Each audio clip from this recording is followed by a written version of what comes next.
ಇದೆಲ್ಲ ವಿಚಾರಗಳ ನಡುವೆ ರುದ್ರಪ್ಪ ಲಮಾಣಿಯವರು ಕೂಡ ಮಾತಾಡಿದ್ದಾರೆ. ಅವರು ಮಾತಾಡ್ತಾ ಹೇಳಿದ್ದಾರೆ, ನೋಡಿ ಈ ಸಚಿವ ಸಂಪುಟದ ಪುನರ್ರಚನೆ ಅನ್ನೋದಿದೆಯಲ್ಲ, ಈ ವಿಚಾರದ ಬಗ್ಗೆ ಈಗ ಪ್ರಸ್ತುತ ಚರ್ಚೆಯಾಗಿ ಕೆಲ ಶಾಸಕರುಗಳು ಡೆಲ್ಲಿಗೆಲ್ಲ ಹೋಗಿದ್ದಾರೆ. ಸಂಪುಟ ಪುನರ್ರಚನೆ ಆಗುತ್ತೋ ಇಲ್ವೋ ಗೊತ್ತಿಲ್ಲ. ನಾನೇನು ದೆಹಲಿಗೆ ಹೋಗೂ ಇಲ್ಲ, ಯಾರನ್ನೂ ಪಟ್ಟು ಹಿಡಿದು ನನಗೆ ಮಂತ್ರಿ ಮಾಡಿ ಅಂತ ಕೇಳೂ ಇಲ್ಲ. ಹಾವೇರಿಯಲ್ಲಿ ಉಪಸಭಾಧ್ಯಕ್ಷ ರುದ್ರಪ್ಪ ಲಮಾಣಿ ಹೇಳಿರೋ ಮಾತಿದು. ಹಾಗಂತ ಹೇಳಿ ನಾನು ಸನ್ಯಾಸಿ ಅಲ್ಲ, ಕೊಡದಿದ್ರೆ ಸರ್ಕಾರಕ್ಕೆ ಕಪ್ಪು ಚುಕ್ಕೆ ಆಗುತ್ತೆ. ಸಂಪುಟ ಪುನರ್ರಚನೆ ಆಗುತ್ತೋ ಇಲ್ವೋ ಗೊತ್ತಿಲ್ಲ ಅಂತ ಹೇಳಿ ರುದ್ರಪ್ಪ ಲಮಾಣಿಯವರು ಹೇಳಿದ್ದಾರೆ. ನಾನು ದೆಹಲಿಗೆ ಹೋಗಿಲ್ಲ, ಪಟ್ಟು ಹಿಡಿದಿಲ್ಲ ಅಂತ ಹೇಳಿ ರುದ್ರಪ್ಪ ಲಮಾಣಿಯವರು ಮಾತಾಡ್ತಾ ಹೇಳಿದ್ದಾರೆ. ಹಾವೇರಿಯಲ್ಲಿ ಉಪಸಭಾಧ್ಯಕ್ಷ ರುದ್ರಪ್ಪ ಲಮಾಣಿಯವರು ಆಡಿರುವಂತ ಮಾತಿದು. ನಾವು ಸನ್ಯಾಸಿ ಅಲ್ಲ, ಕೊಡದೇ ಇದ್ರೆ ಸರ್ಕಾರಕ್ಕೆ ಹಿನ್ನಡೆ, ಕಪ್ಪು ಚುಕ್ಕೆ ಅನ್ನೋದನ್ನ ಹೇಳಿದ್ದಾರೆ ರುದ್ರಪ್ಪ ಲಮಾಣಿ. ಇದು ಹರಿಯಕ್ಕೆ ಯಾವಾಗ ದಳ ಹಾಕಿ ನೀವು ತಿನ್ಬೇಕು. ಇದು ಕರಿಯೋದಲ್ಲಿದು ಬಾರವಾದನೆ ಕೊಡ್ತೇವೆ ಅಂತ ಹರಿಬೇಕು ಅನ್ನೋಕ್ಕೆ ನೀವು ತಿಂದು ಹರಿಬೇಕು. ಅದನ್ನು ಬಿಟ್ಟು ನೀನು ಬಾಬಾ ಅಂತ ಯಾರು ಕರೀತಾರೇನ? ಯಾರು ಕರೆಯೋದಿಲ್ಲ. ಅಂದರೆ ಈ ಹಿಂದೆ ಜನ ಶಾಸಕರು ಮಾತಾಡಿದ್ರಂತೆ, 40 ಜನರು ಹಿಂಗೆ ಡೆಲ್ಲಿಗೆ ಹೋಗೋಣ, ನಾವು ಬೇಡಿಕೆ ಇಡೋ ಒಂದು ವ್ಯವಸ್ಥೆ ಮಾಡೋಣ ಅಂತ ಮಾತು ಹೇಳಿದ್ರಂತೆ. ನೀವು ಆ ಒಂದು ವಿಚಾರದಲ್ಲಿ ಇದ್ರ ಅಥವಾ ಪಂಗಡದಲ್ಲಿ ಇದ್ರ? ಹೇಳಿದಾರ. ಡೆಪ್ಟಿ ಸ್ಪೀಕರ್ ಮಾಡೋ ಸಂದರ್ಭದಲ್ಲಿ ನಾನು ಒಳ್ಳೆ ಅಂತ ಹೇಳಿದೆ. ಇಲ್ಲ ನೆಕ್ಸ್ಟ್ ಎಕ್ಸ್ಪಾನ್ಷನ್ ಒಳಗೆ ಮಂತ್ರಿ ಮಾಡ್ತಾರೆ, ಅಲ್ಲಿವರೆಗೂ ಇದನ್ನು ಆಗು ಅಂತ ಹೇಳಿ ಸನ್ಮಾನ್ಯ ಮುಖ್ಯಮಂತ್ರಿಗಳು ಹೇಳಿದ್ದಾರೆ, ಸುರ್ಜೇವಾಲಾ ಹೇಳಿದ್ದಾರೆ, ನಮ್ಮ ವೇಣುಗೋಪಾಲ್ ಅವರು ಹೇಳಿದ್ದಾರೆ, ಎಲ್ಲರೂ ಕೂಡ ಹೇಳಿದರು. ಈಗ ಮತ್ತೆ ಶುರುವಾಗಿದೆ. ಈ ಬೈ ಎಲೆಕ್ಷನ್ ಇದ್ದು ಎಲೆಕ್ಷನ್ ಮುಗೀತು. ಮುಗಿದ ಮೇಲೆ ಆಕಾಂಕ್ಷಿಗಳು ಡೆಲ್ಲಿಗೆ ಹೋಗಿದ್ದಾರೆ. ನಾನು ಪತ್ರಿಕೆ ಒಳಗೆ ಓದಿದೆ.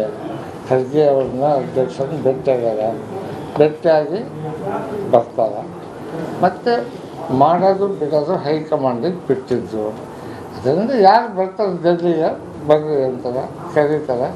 ಇವರು ಹೋಗಿ ಇವ್ರ ಅಭಾವಗಳನ್ನು ಹೇಳ್ತಾರೆ. ಹೇಳಿ ಇದೆಲ್ಲ ವಿಚಾರಗಳ ನಡುವೆ ರುದ್ರಪ್ಪ ಲಮಾಣಿಯವರು ಕೂಡ ಮಾತಾಡಿದ್ದಾರೆ. ಅವರು ಮಾತಾಡ್ತಾ ಹೇಳಿದ್ದಾರೆ, ನೋಡಿ ಈ ಸಚಿವ ಸಂಪುಟದ ಪುನರ್ರಚನೆ ಅನ್ನೋದಿದೆಯಲ್ಲ, ಈ ವಿಚಾರದ ಬಗ್ಗೆ ಈಗ ಪ್ರಸ್ತುತ ಚರ್ಚೆಯಾಗಿ ಕೆಲ ಶಾಸಕರುಗಳು ಡೆಲ್ಲಿಗೆಲ್ಲ ಹೋಗಿದ್ದಾರೆ. ಸಂಪುಟ ಪುನರ್ರಚನೆ ಆಗುತ್ತೋ ಇಲ್ವೋ ಗೊತ್ತಿಲ್ಲ. ನಾನೇನು ದೆಹಲಿಗೆ ಹೋಗೂ ಇಲ್ಲ, ಯಾರನ್ನೂ ಪಟ್ಟು ಹಿಡಿದು ನನಗೆ ಮಂತ್ರಿ ಮಾಡಿ ಅಂತ ಕೇಳೂ ಇಲ್ಲ. ಹಾವೇರಿಯಲ್ಲಿ ಉಪಸಭಾಧ್ಯಕ್ಷ ರುದ್ರಪ್ಪ ಲಮಾಣಿ ಹೇಳಿರೋ ಮಾತಿದು. ಹಾಗಂತ ಹೇಳಿ ನಾನು ಸನ್ಯಾಸಿ ಅಲ್ಲ, ಕೊಡದಿದ್ರೆ ಸರ್ಕಾರಕ್ಕೆ ಕಪ್ಪು ಚುಕ್ಕೆ ಆಗುತ್ತೆ. ಸಂಪುಟ ಪುನರ್ರಚನೆ ಆಗುತ್ತೋ ಇಲ್ವೋ ಗೊತ್ತಿಲ್ಲ ಅಂತ ಹೇಳಿ ರುದ್ರಪ್ಪ ಲಮಾಣಿಯವರು ಹೇಳಿದ್ದಾರೆ. ನಾನು ದೆಹಲಿಗೆ ಹೋಗಿಲ್ಲ, ಪಟ್ಟು ಹಿಡಿದಿಲ್ಲ ಅಂತ ಹೇಳಿ ರುದ್ರಪ್ಪ ಲಮಾಣಿಯವರು ಮಾತಾಡ್ತಾ ಹೇಳಿದ್ದಾರೆ. ಹಾವೇರಿಯಲ್ಲಿ ಉಪಸಭಾಧ್ಯಕ್ಷ ರುದ್ರಪ್ಪ ಲಮಾಣಿಯವರು ಆಡಿರುವಂತ ಮಾತಿದು. ನಾವು ಸನ್ಯಾಸಿ ಅಲ್ಲ, ಕೊಡದೇ ಇದ್ರೆ ಸರ್ಕಾರಕ್ಕೆ ಹಿನ್ನಡೆ, ಕಪ್ಪು ಚುಕ್ಕೆ ಅನ್ನೋದನ್ನ ಹೇಳಿದ್ದಾರೆ ರುದ್ರಪ್ಪ ಲಮಾಣಿ. ಇದು ಹರಿಯಕ್ಕೆ ಯಾವಾಗ ದಳ ಹಾಕಿ ನೀವು ತಿನ್ಬೇಕು. ಇದು ಕರಿಯೋದಲ್ಲಿದು ಬಾರವಾದನೆ ಕೊಡ್ತೇವೆ ಅಂತ ಹರಿಬೇಕು ಅನ್ನೋಕ್ಕೆ ನೀವು ತಿಂದು ಹರಿಬೇಕು. ಅದನ್ನು ಬಿಟ್ಟು ನೀನು ಬಾಬಾ ಅಂತ ಯಾರು ಕರೀತಾರೇನ? ಯಾರು ಕರೆಯೋದಿಲ್ಲ. ಅಂದರೆ ಈ ಹಿಂದೆ ಜನ ಶಾಸಕರು ಮಾತಾಡಿದ್ರಂತೆ, 40 ಜನರು ಹಿಂಗೆ ಡೆಲ್ಲಿಗೆ ಹೋಗೋಣ, ನಾವು ಬೇಡಿಕೆ ಇಡೋ ಒಂದು ವ್ಯವಸ್ಥೆ ಮಾಡೋಣ ಅಂತ ಮಾತು ಹೇಳಿದ್ರಂತೆ. ನೀವು ಆ ಒಂದು ವಿಚಾರದಲ್ಲಿ ಇದ್ರ ಅಥವಾ ಪಂಗಡದಲ್ಲಿ ಇದ್ರ? ಹೇಳಿದಾರ. ಡೆಪ್ಟಿ ಸ್ಪೀಕರ್ ಮಾಡೋ ಸಂದರ್ಭದಲ್ಲಿ ನಾನು ಒಳ್ಳೆ ಅಂತ ಹೇಳಿದೆ.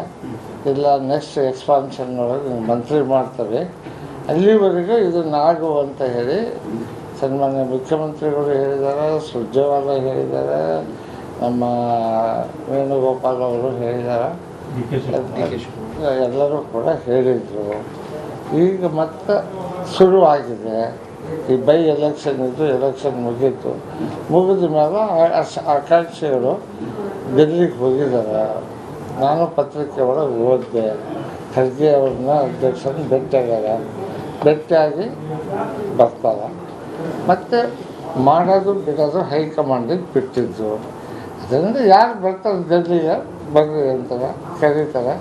ಇವರು ಹೋಗಿ ಇವ್ರ ಅಭಾವಗಳನ್ನು ಹೇಳ್ತಾರೆ. ಹೇಳಿ ಇದೆಲ್ಲ ವಿಚಾರಗಳ ನಡುವೆ ರುದ್ರಪ್ಪ ಲಮಾಣಿಯವರು ಕೂಡ ಮಾತಾಡಿದ್ದಾರೆ. ಅವರು ಮಾತಾಡ್ತಾ ಹೇಳಿದ್ದಾರೆ, ನೋಡಿ ಈ ಸಚಿವ ಸಂಪುಟದ ಪುನರ್ರಚನೆ ಅನ್ನೋದಿದೆಯಲ್ಲ, ಈ ವಿಚಾರದ ಬಗ್ಗೆ ಈಗ ಪ್ರಸ್ತುತ ಚರ್ಚೆಯಾಗಿ ಕೆಲ ಶಾಸಕರುಗಳು ಡೆಲ್ಲಿಗೆಲ್ಲ ಹೋಗಿದ್ದಾರೆ. ಸಂಪುಟ ಪುನರ್ರಚನೆ ಆಗುತ್ತೋ ಇಲ್ವೋ ಗೊತ್ತಿಲ್ಲ. ನಾನೇನು ದೆಹಲಿಗೆ ಹೋಗೂ ಇಲ್ಲ, ಯಾರನ್ನೂ ಪಟ್ಟು ಹಿಡಿದು ನನಗೆ ಮಂತ್ರಿ ಮಾಡಿ ಅಂತ ಕೇಳೂ ಇಲ್ಲ. ಹಾವೇರಿಯಲ್ಲಿ ಉಪಸಭಾಧ್ಯಕ್ಷ ರುದ್ರಪ್ಪ ಲಮಾಣಿ ಹೇಳಿರೋ ಮಾತಿದು. ಹಾಗಂತ ಹೇಳಿ ನಾನು ಸನ್ಯಾಸಿ ಅಲ್ಲ, ಕೊಡದಿದ್ರೆ ಸರ್ಕಾರಕ್ಕೆ ಕಪ್ಪು ಚುಕ್ಕೆ ಆಗುತ್ತೆ. ಸಂಪುಟ ಪುನರ್ರಚನೆ ಆಗುತ್ತೋ ಇಲ್ವೋ ಗೊತ್ತಿಲ್ಲ ಅಂತ ಹೇಳಿ ರುದ್ರಪ್ಪ ಲಮಾಣಿಯವರು ಹೇಳಿದ್ದಾರೆ. ನಾನು ದೆಹಲಿಗೆ ಹೋಗಿಲ್ಲ, ಪಟ್ಟು ಹಿಡಿದಿಲ್ಲ ಅಂತ ಹೇಳಿ ರುದ್ರಪ್ಪ ಲಮಾಣಿಯವರು ಮಾತಾಡ್ತಾ ಹೇಳಿದ್ದಾರೆ. ಹಾವೇರಿಯಲ್ಲಿ ಉಪಸಭಾಧ್ಯಕ್ಷ ರುದ್ರಪ್ಪ ಲಮಾಣಿಯವರು ಆಡಿರುವಂತ ಮಾತಿದು. ನಾವು ಸನ್ಯಾಸಿ ಅಲ್ಲ, ಕೊಡದೇ ಇದ್ರೆ ಸರ್ಕಾರಕ್ಕೆ ಹಿನ್ನಡೆ, ಕಪ್ಪು ಚುಕ್ಕೆ ಅನ್ನೋದನ್ನ ಹೇಳಿದ್ದಾರೆ ರುದ್ರಪ್ಪ ಲಮಾಣಿ. ಇದು ಹರಿಯಕ್ಕೆ ಯಾವಾಗ ದಳ ಹಾಕಿ ನೀವು ತಿನ್ಬೇಕು. ಇದು ಕರಿಯೋದಲ್ಲಿದು ಬಾಬಾಜನೆ ಕೊಡ್ತೇವೆ ಅಂತ ಹಡಿಬೇಕು ಅನ್ನೋಕ್ಕೆ ನೀವು ತಿಂದು ಹಡಿಬೇಕು. ಅದನ್ನು ಬಿಟ್ಟು ನೀನು ಬಾಬಾ ಅಂತ ಯಾರು ಕರೀತಾರೇನ? ಯಾರು ಕರೆಯೋದಿಲ್ಲ. ಅಂದರೆ ಈ ಹಿಂದೆ ಒಂದಿಷ್ಟು ಜನ ಶಾಸಕರು ಮಾತಾಡಿದ್ರಂತೆ, 40 ಜನರು ಹಿಂಗೆ ಡೆಲ್ಲಿಗೆ ಹೋಗೋಣ, ನಾವು ಬೇಡಿಕೆ ಇಡೋ ಒಂದು ವ್ಯವಸ್ಥೆ ಮಾಡೋಣ ಅಂತ ಮಾತು ಹೇಳಿದ್ರಂತೆ. ನೀವು ಆ ಒಂದು ವಿಚಾರದಲ್ಲಿ ಇದ್ರ ಅಥವಾ ಪಂಗಡದಲ್ಲಿ ಇದ್ರ? ಹೇಳಿದಾರ. ಡೆಪ್ಟಿ ಸ್ಪೀಕರ್ ಮಾಡೋ ಸಂದರ್ಭದಲ್ಲಿ ನಾನು ಒಳ್ಳೆ ಅಂತ ಹೇಳಿದೆ. ಇಲ್ಲ ನೆಕ್ಸ್ಟ್ ಎಕ್ಸ್ಪಾನ್ಷನ್ ಒಳಗೆ ಮಂತ್ರಿ ಮಾಡ್ತಾರೆ, ಅಲ್ಲಿವರೆಗೂ ಇದನ್ನು ಆಗು ಅಂತ ಹೇಳಿ ಸನ್ಮಾನ್ಯ ಮುಖ್ಯಮಂತ್ರಿಗಳು ಹೇಳಿದ್ದಾರೆ, ಸುರ್ಜೇವಾಲ ಹೇಳಿದ್ದಾರೆ, ನಮ್ಮ ವೇಣುಗೋಪಾಲ್ ಅವರು ಹೇಳಿದ್ದಾರೆ, ಎಲ್ಲರೂ ಕೂಡ ಹೇಳಿದರು. ಈಗ ಮತ್ತೆ ಶುರುವಾಗಿದೆ. ಈ ಬೈ ಎಲೆಕ್ಷನ್ ಇದ್ದು ಎಲೆಕ್ಷನ್ ಮುಗೀತು. ಮುಗಿದ ಮೇಲೆ ಆಕಾಂಕ್ಷಿಗಳು ಡೆಲ್ಲಿಗೆ ಹೋಗಿದ್ದಾರೆ. ನಾನು ಪತ್ರಿಕೆ ಒಳಗೆ ಓದಿದೆ. ಖರ್ಗೆ ಅವ್ರನ್ನ ಅಧ್ಯಕ್ಷರನ್ನ ಭೇಟಿಯಾಗಿ ಬರ್ತಾರೆ. ಮತ್ತು ಮಾಡೋದು ಬಿಡೋದು ಹೈಕಮಾಂಡಿಗೆ ಬಿಟ್ಟಿದ್ದು. ಅದರಿಂದ ಯಾರು ಬರ್ತಾರೆ ಡೆಲ್ಲಿಗೆ ಬರ್ರಿ ಅಂತಾರೆ, ಕರೀತಾರೆ. ಇವರು ಹೋಗಿ ಇವ್ರ ಅಭಾರಗಳನ್ನು ಹೇಳ್ತಾರೆ. ಹೇಳಿ ನಾವು ಬೇಡಿಕೆ ಇಡೋ ಒಂದು ವ್ಯವಸ್ಥೆ ಮಾಡೋಣ ಅಂತ ಮಾತು ಹೇಳಿದ್ರಂತೆ. ನೀವು ಆ ಒಂದು ವಿಚಾರದಲ್ಲಿ ಇದ್ರ ಅಥವಾ ಪಂಗಡದಲ್ಲಿ ಇದ್ರ? ಹೇಳಿದಾರ. ಡೆಪ್ಟಿ ಸ್ಪೀಕರ್ ಮಾಡೋ ಸಂದರ್ಭದಲ್ಲಿ ನಾನು ಒಳ್ಳೆ ಅಂತ ಹೇಳಿದೆ. ಇಲ್ಲ ನೆಕ್ಸ್ಟ್ ಎಕ್ಸ್ಪಾನ್ಷನ್ ಒಳಗೆ ಮಂತ್ರಿ ಮಾಡ್ತಾರೆ, ಅಲ್ಲಿವರೆಗೂ ಇದನ್ನು ಆಗು ಅಂತ ಹೇಳಿ ಸನ್ಮಾನ್ಯ ಮುಖ್ಯಮಂತ್ರಿಗಳು ಹೇಳಿದ್ದಾರೆ, ಸುರ್ಜೇವಾಲ ಹೇಳಿದ್ದಾರೆ, ನಮ್ಮ ವೇಣುಗೋಪಾಲ್ ಅವರು ಹೇಳಿದ್ದಾರೆ, ಎಲ್ಲರೂ ಕೂಡ ಹೇಳಿದರು. ಈಗ ಮತ್ತೆ ಶುರುವಾಗಿದೆ. ಈ ಬೈ ಎಲೆಕ್ಷನ್ ಇದ್ದು ಎಲೆಕ್ಷನ್ ಮುಗೀತು. ಮುಗಿದ ಮೇಲೆ ಆಕಾಂಕ್ಷಿಗಳು ಡೆಲ್ಲಿಗೆ ಹೋಗಿದ್ದಾರೆ. ನಾನು ಪತ್ರಿಕೆ ಒಳಗೆ ಓದಿದೆ. ಖರ್ಗೆ ಅವ್ರನ್ನ ಅಧ್ಯಕ್ಷರನ್ನ ಭೇಟಿಯಾಗಿ ಬರ್ತಾರೆ. ಮತ್ತು ಮಾಡೋದು ಬಿಡೋದು ಹೈಕಮಾಂಡಿಗೆ ಬಿಟ್ಟಿದ್ದು. ಅದರಿಂದ ಯಾರು ಬರ್ತಾರೆ ಡೆಲ್ಲಿಗೆ ಬರ್ರಿ ಅಂತಾರೆ, ಕರೀತಾರೆ.